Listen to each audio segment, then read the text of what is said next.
नमस्ते येतात मी मावी क्लासमध्ये आपल्या सर्वांचं स्वागत आहे बाळांनो. आज आपण मार्च 2022-23 ची प्रश्नपत्रिका सोडवायला घेतलेली आहे. क्वेश्चन नंबर 2 बीतले 2 आकडे आपले सोडवून झालेले आहेत. पुढचे आकडे आपल्याला पाहायचे आहेत. मी शिकवलेलं आवडत असेल तर लाईक जरूर करत चला. गरजूंना तो व्हिडिओ शेअर करा आणि माझा व्हिडिओ तुमच्या जवळ मी अपलोड केल्या पोचावा असं वाटत असेल तर जरूर सबस्क्राईब करा. चला तर मग मार्च 2022-23 ची आपण एकदम शॉर्ट व्हिडिओ मध्ये घेत आहोत बाळांनो. तुम्हाला बघणं सोपं जातं, कारण लॉंग व्हिडिओ असलं की वेळ तुमचा भरपूर जातो. तो दिवसातून तुम्ही न कंटाळता 2-3 वेळा बघू शकता. चला मग बघा, कितवा आहे? तिसरा आकडा आलेला आहो आपण. क्वेश्चन 2B मधला हा तिसरा आकडा. काय सांगितलेला आहे? अंकगणिती श्रेणीचे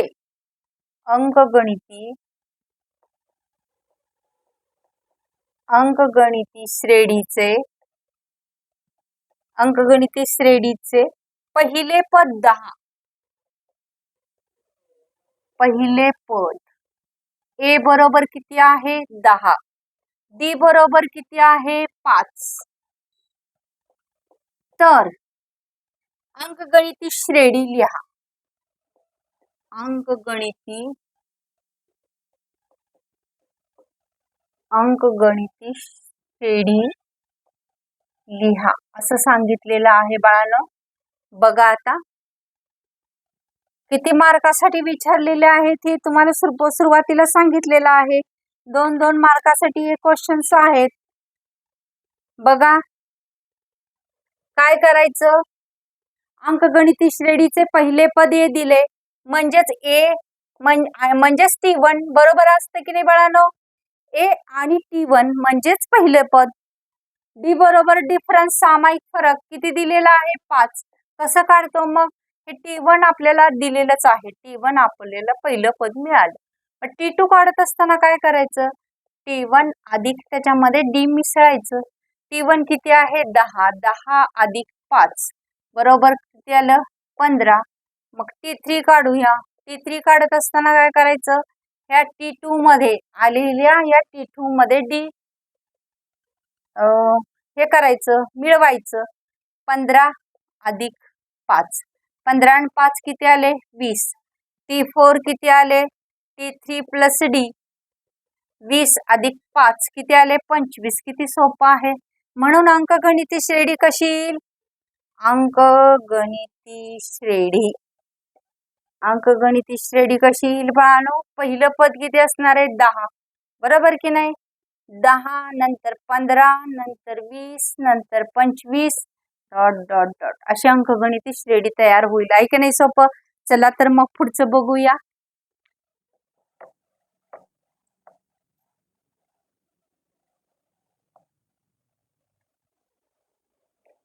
पुढचा प्रश्न 4था आहे. कुरिअर सेवा देणाऱ्या एका एजंटने क्वेश्चन नंबर 2B मधला हा 4था आकडा आहे. काय? कुरिअर सेवा देणाऱ्या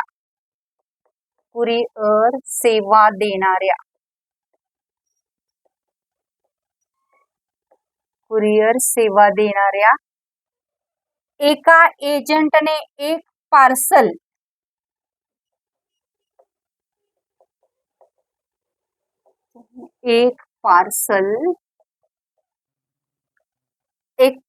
नाशिकहून नागपूरला पाठवण्यासाठी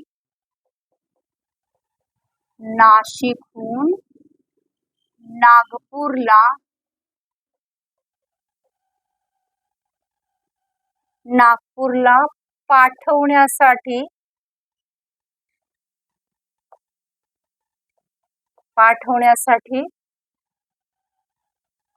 ग्राहकाकडून एकूण 590 रुपये घेतले. ग्राहकाकडून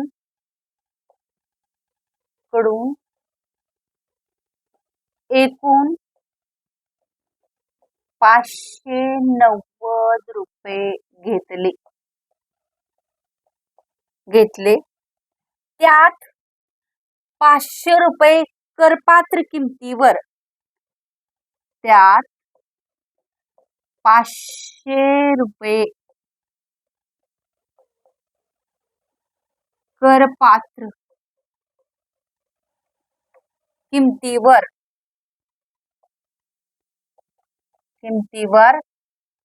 करपात्र किमतीवर केंद्राचा दर 45 रुपये. पाठवण्यासाठी केंद्राचा दर किती आहे? 45 रुपये. केंद्राचा दर 45 रुपये. केंद्राचा दर 45 रुपये व राज्याचा कर कर पाहिजे होतं व राज्याचा कर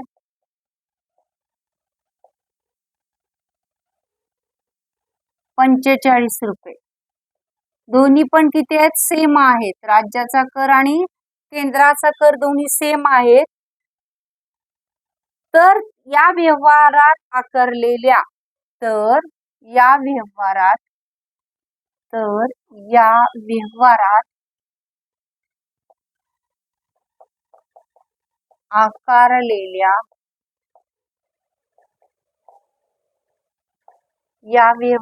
आकारलेल्या वस्तू सेवा कराचा दर काढा. वस्तू सेवा कराचा काय काढायला सांगितलंय? दर काढा. आता वस्तू सेवा कराचा दर म्हणजे सूत्र एकूण सेवा कर. एकूण सेवा कर कुठला? केंद्राचा कर प्लस राज्याचा कर. हे काय करायचं असतं? एकूण सेवा कर छेद काय करायचं? करपात्र रक्कम. इथं करपात्र रक्कम किती आहे? 500 रुपये गुणिले 100. असं केलं की आपल्याला वस्तू सेवा कर निघतो. हे लक्षात असू द्या. पहिल्यांदा काय काढून घ्यावं लागणार आहे आपल्याला? एकूण भरलेला कर. सुरुवात करूया. एकूण कर, एकूण आकारलेला कर, एकूण आकारलेला कर. कर किती आहे एकूण? राज्याचा कर अधिक केंद्राचा कर अधिक राज्याचा कर लिहिणं गरजेचं आहे. केंद्राचा कर अधिक राज्याचा कर किती आहे? 45 आणि हा अधिक 45. 45 किती आहे? 90. मग म्हणून आता वस्तू सेवा कराचा दर बरोबर काय म्हटलं होतं आपण? तर एकूण आकारलेला कर म्हणजे एकूण कर. एकूण कर बरोबर का? छेद काय करायचं? करपात्र किमतीवर करपात्र किंमत. छेद काय करायचं? करपात्र किंमत गुणिले काय करायचं आपल्याला? 100. म्हणजे लक्षात येते किती टक्के दर आकारलेला होता. बघा एकूण कर किती आहे? 90. करपात्र किंमत किती दिलेली आहे आपण? 500 रुपये गुणिले 100. 100 एके 100, 100 पाचा 500, 5 एके 5, 5 एके 5, 18 पंचे 90, 18 आले इथं. 18% किती आला दर? मग 18%. आहे की नाही सोपं बाळांनो? लगेचच. कारण या प्रकारच्या गणितांचं थोडंसं प्रॅक्टिस करा. मी तुम्हाला या प्रकारची गणित शोधून देत देईन. तुम्ही खरं तर लाईव्ह येत नाही बाळांनो. जर रविवारी प्रत्येक रविवारी लाईव्ह आला तुमच्या वेळेनुसार तर अतिशय गणित सोडवून होतील. बघा आता पुढचं 5वं काय दिलेलं आहे? सारणीचे निरीक्षण करून मध्य काढा असं सांगितलेलं आहे. सारणीचे निरीक्षण करून. हा दुसरा क्वेश्चन, दुसरा बीतला कितवा आहे? 5वा. कोणतेही 4 सोडवा म्हणून सांगितलेले होते. आठवतंय ना? सारणीचे निरीक्षण करून. सारणीचे निरीक्षण करून काय काढायचंय आपल्याला? मध्य काढायचंय. मध्य काढा म्हणून सांगितले. सारणी त्यांनी दिलेली आहे पूर्ण. ग्रहित मध्य हे त्यांनी दिलेलं आहे. तेच मी तुम्हाला मांडून देत आहे बाळांनो. गृहीत मध्ये ए बरोबर त्यांनी दिलेला आहे 392. आता इथं सारणी तयार केलेली आहे. वर्ग जरा वरच्या बाजूला घेऊ. वर्ग मध्य हे त्यांनीच दिलेलं आहे. वर्ग मध्य म्हणजे काय येणार xi. त्यानंतर डी आय म्हणजेच काय xi मायनस ए म्हणजेच काय इथं दिलेलं आहे गृहीत मध्य म्हणजे डी आय बरोबर xi मायनस किती येणार 300 येणार. इथं वारंवारता ही त्यांनी दिलेली असते. वारंवारता fi म्हटलं जातं. वारंवारता त्याला काय म्हटलं जातं fi आणि वारंवारता गुणिले विचलन शेवटचं असतं. वारंवारता गुणिले विचलन.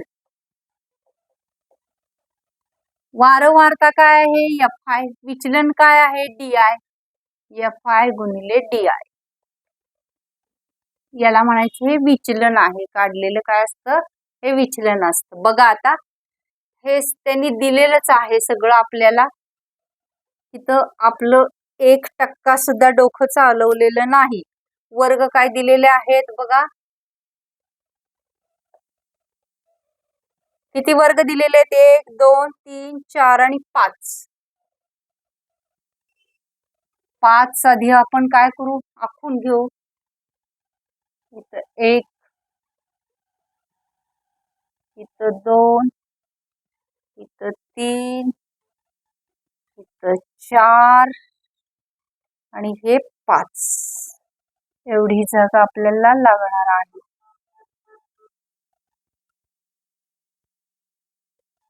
बघा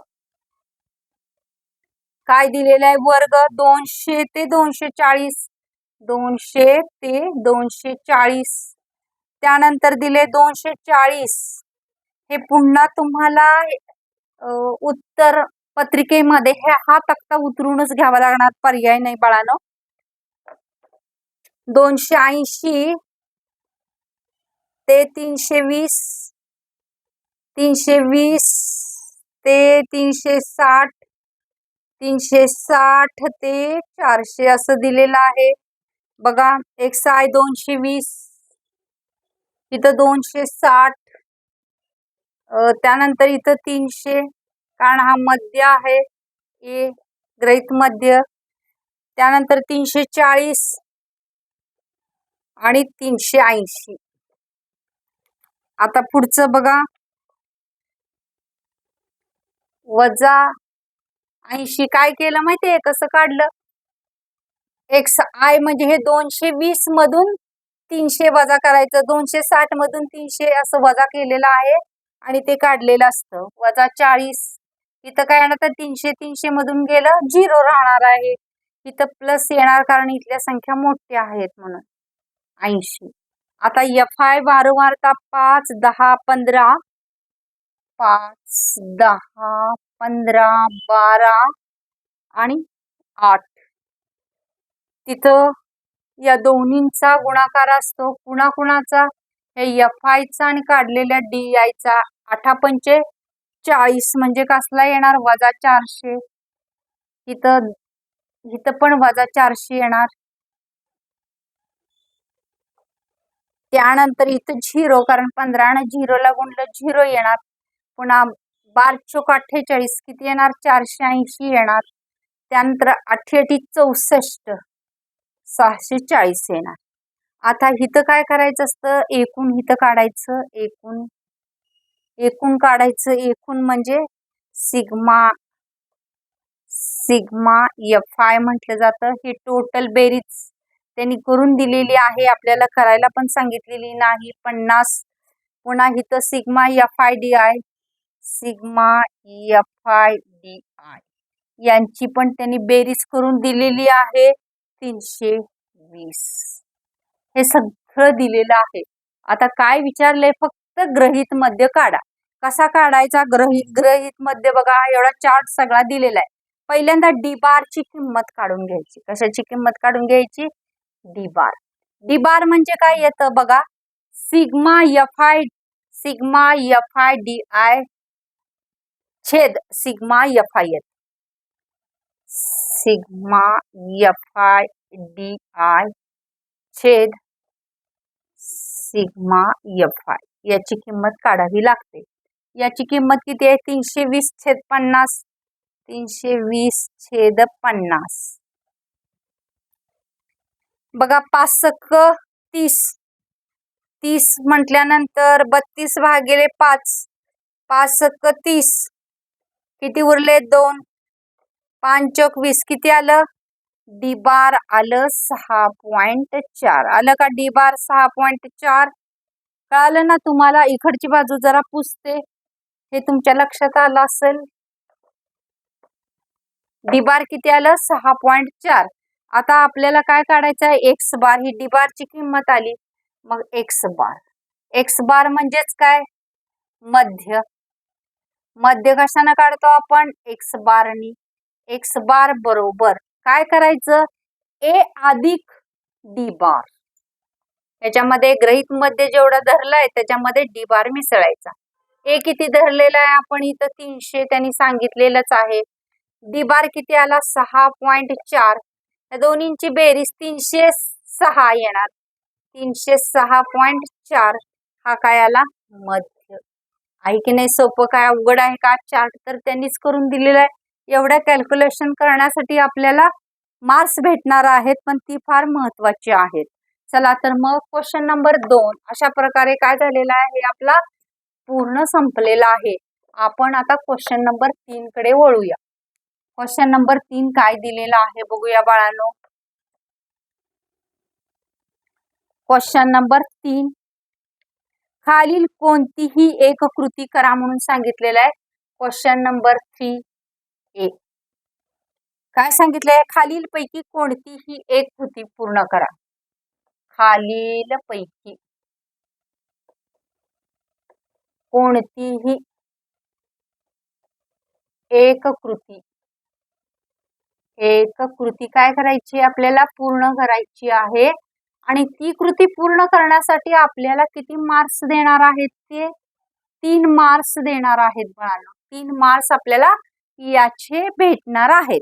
चला तर मग त्यांनी पहिली कृती काय दिलेली आहे बघा. पहिली कृती आपण एकच मिनिट थोडसा पेन मधली शाई.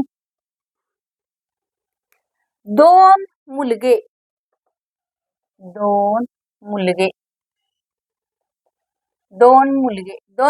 काय सांगितलेलं आहे? B1 B2 व 2 मुली 2 मुली काय सांगितलेले आहेत? G1 G2 त्यांनीच दिलेले आहेत. यांच्यातून दोघांची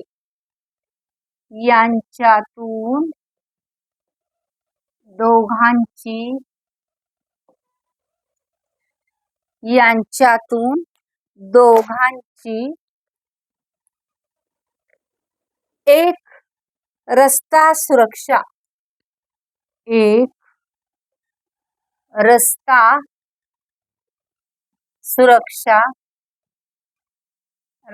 सुरक्षा समिती बनवायची आहे.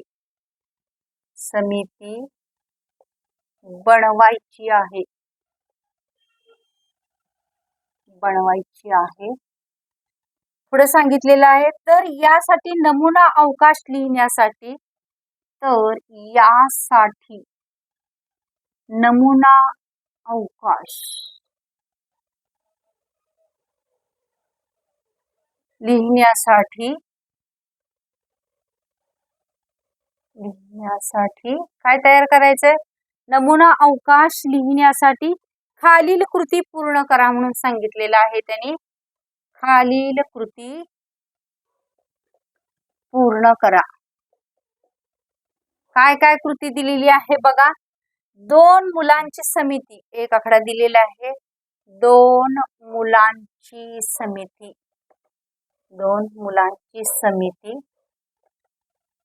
असं दिलेलं आहे. पुढं ब्लॉक. 2 मुलींची समिती दुसरा आकडा. दोन मुलींची समिती, त्याच्या पुढं काय दिलेलं आहे? ब्लॉक.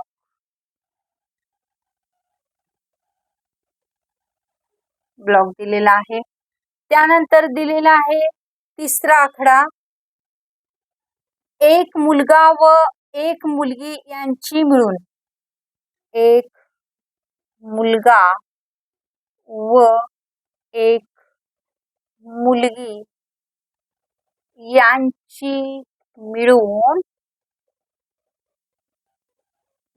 मिळून होणारी समिती,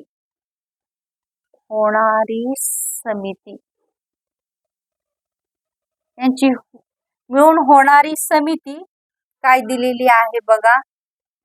इथं दिलेलं आहे B1 G1, B1 G2 आणि नंतर दोन असे काय सोडलेले आहेत, तिथं ब्लॉक सोडलेले आहेत, तिथं कंप्लीट केलेलं आहे. त्यानंतर नमुना अवकाश, म्हणून नमुना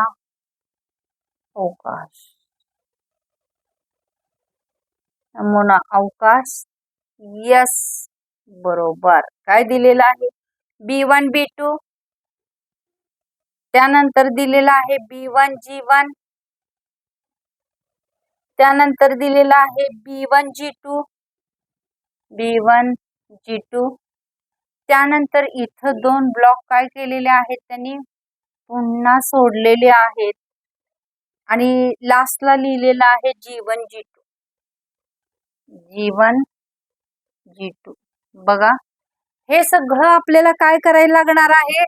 पूर्ण करावं लागणार आहे. बघा काय काय भरावं लागतं, इथं लक्ष द्यायचं. इथं सरळ सांगितलंय दोन मुलगांची समिती, दोन मुलांची समिती B1 B2. किती सोपं आहे बघा. B1 B2 दिले का? दोन मुलींची समिती दिलेली आहे तिने G1 G2, बरोबर का? मग हे किती सोपं आहे. एक मुलगा व एक मुलगी यांची समिती कसं लिहायचं असतं? B1 G1, B1 G2. आता B2 G1 येणार, काय येणार आहे इथं? B2 G1 आणि B2 आणि G2, आणि काय येणार आहे? G2.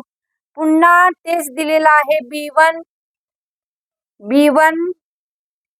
B2, म्हणजे हे घेतलेलं आहे कारण नमुना अवकाशमध्ये सगळे घटक येणार B1 B2.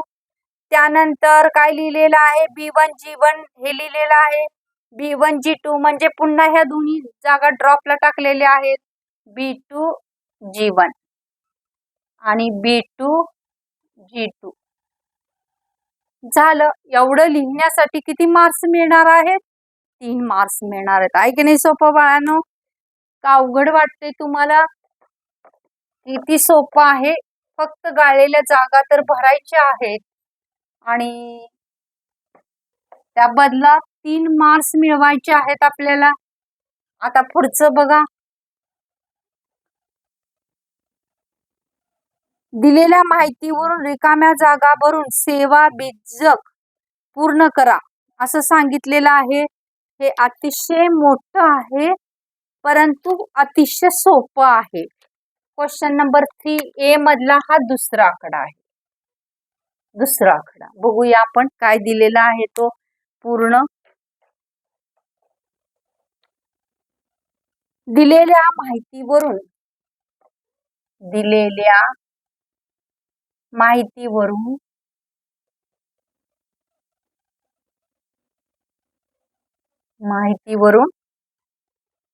रिकाम्या जागा भरून सेवा बीजक पूर्ण करा. रिकाम्या जागा भरून सेवा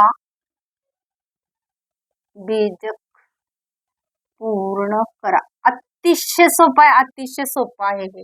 अगदी हे सुद्धा लावावं लागत नाही. सेवा पुरवण्याचा टॅक्स इनवॉइस असं दिलेलं आहे. इथं सेवा पुरवण्याचा टॅक्स इथंच लिहिते मी. सेवा पुरवण्याचा टॅक्स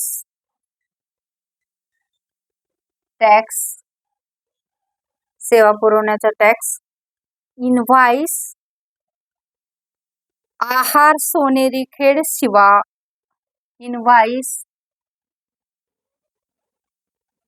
इनव्हॉइस काय दिलेला आहे? आहार सोनेरी खेड. आहार सोनेरी खेड शिवापूर असं दिलेलं आहे.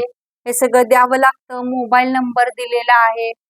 मोबाईल नंबर काय दिले? 55 88 58 आणि 4 वेळा 000. बघा, हे तक्ता पुन्हा तुम्हाला काय करावं लागणार आहे? लिहावं लागणार आहे. इथं GSTN दिलेला आहे, ईमेल दिलेला आहे. आधी ईमेल टाकून घेऊ. ईमेल इथं लिहू आणि GSTN इथं लिहू. GSTN काय दिलेलं आहे बघा. ईमेल दिलाय आहारखेड.खेड. आहार.खेड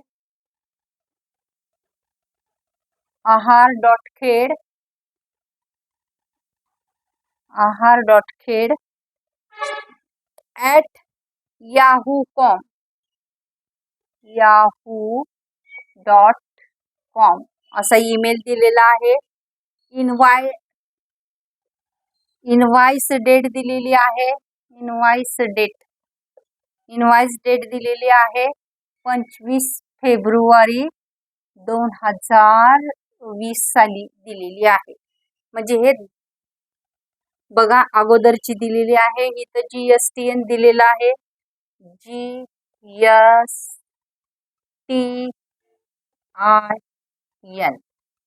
GSTIN नंबर काय दिलेला आहे बघा 27.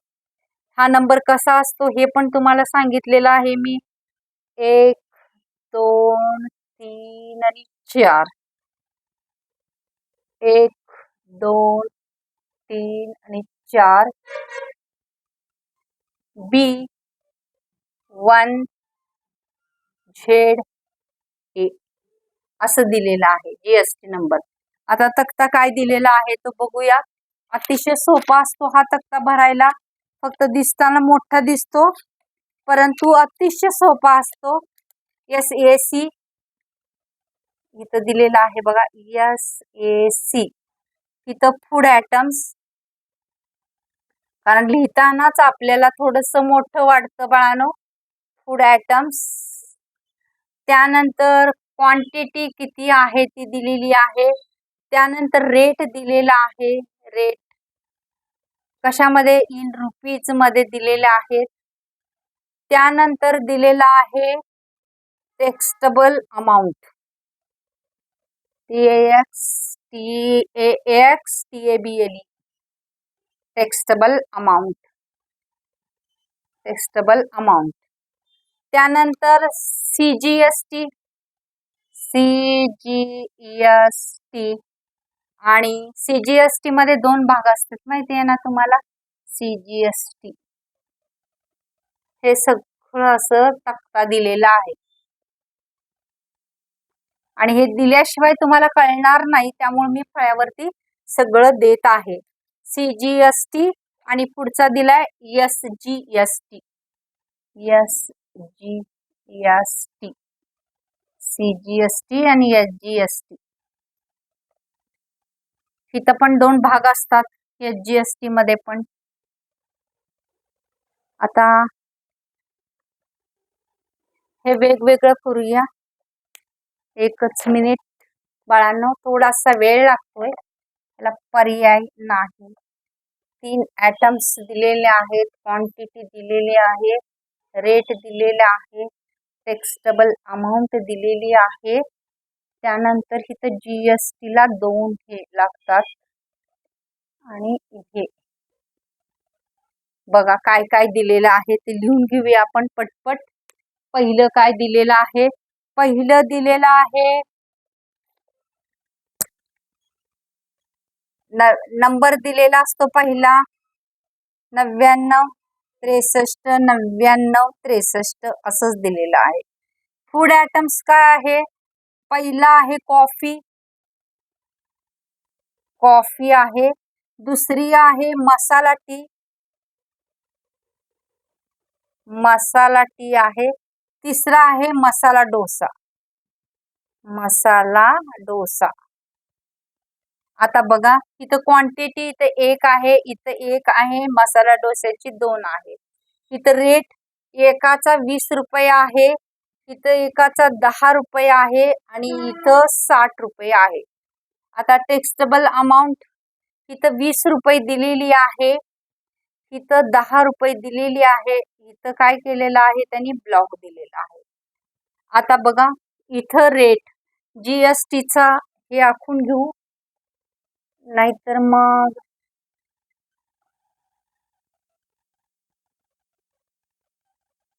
कशाचाच ताळमेळ आपल्याला लागणार नाही. असा चार्ट दिलेला आहे. इथं बघा GST 2.5 दिलेली आहे %. त्यानंतर इथं ड्रॉप दिलेली आहे, दिलेलीच नाही.